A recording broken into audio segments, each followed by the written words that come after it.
দিগল গ্রাম এসেছি এরকম আজকে আমরা দিগল গ্রাম এসেছি। তো এটার পাড়ার নাম কি? নতুন পাড়া। নতুন পাড়া এসেছি। তো আপনার বিয়ে হয়েছে? স্বামী মারা গেছে। স্বামী মারা গিয়েছে। কোথায় বিয়ে হয়েছিল? সাঁইতিয়াতে। সাঁইতিয়াতে। বাচ্চা আছে? না, আমার বড় মেয়ে যেটা একটা মারা গেছে, 22 বছরের বাচ্চা। 22 বছরের ছেলে আছে? মারা গেছে। মারা গিয়েছে। এই তো 3 বছর হয়েছে। তো এখন মায়ের বাড়িতে আছেন তো? আমার ঘর দিয়ে নাই। ঘর দুয়ার নেই?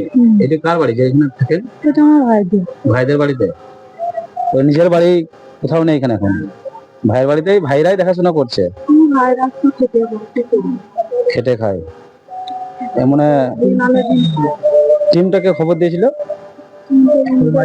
জামাইটা। কে দিয়েছিল? তোমাদের জামাইটা। জামাই দিয়েছিল। তো গরিবের পাশে মানুষ হাতে যে যুবক একতা সংগঠন যে টিমটা আমাদের আজ এসেছে দিগল গ্রাম। অসহায় মানুষ, তার স্বামী নেই এবং ছেলে আছে বেঁচে? একটাই ছেলে। ছেলে না মেয়ে? ছেলে। ছেলে দেখে? গাড়িতে খালাসি করে, মানে কোন রকম সংসারটা চলে। তো এইটাই আপনার তাহলে এখানেই বর্তমান থাকেন? ঠিক আছে, তো আমাদের মালটা দিয়ে দাও। তো যে যা পারবেন সহযোগিতার হাত বাড়িয়ে দিবেন। আমরা যেন নেক্সট টাইম যখন আসবো, যখন এর থেকে যেন আরো অনেক কিছু দিতে পারি আমরা। আর দোয়া করবেন সবার জন্য। দোয়া করবো।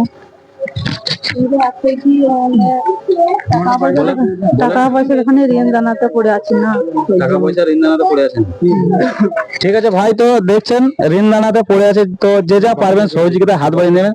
যারা একটু করে সহযোগিতার হাত বাড়িয়ে দিলে ঋণ দানা তার আছে, অসুখ আছে আর আছে, তাকে সহযোগিতার হাত বাড়িয়ে দেন। চাইছে ওই জন্য। ঠিক আছে, ওটা দেখছি অবশ্যই। কোনো জায়গা নিয়ে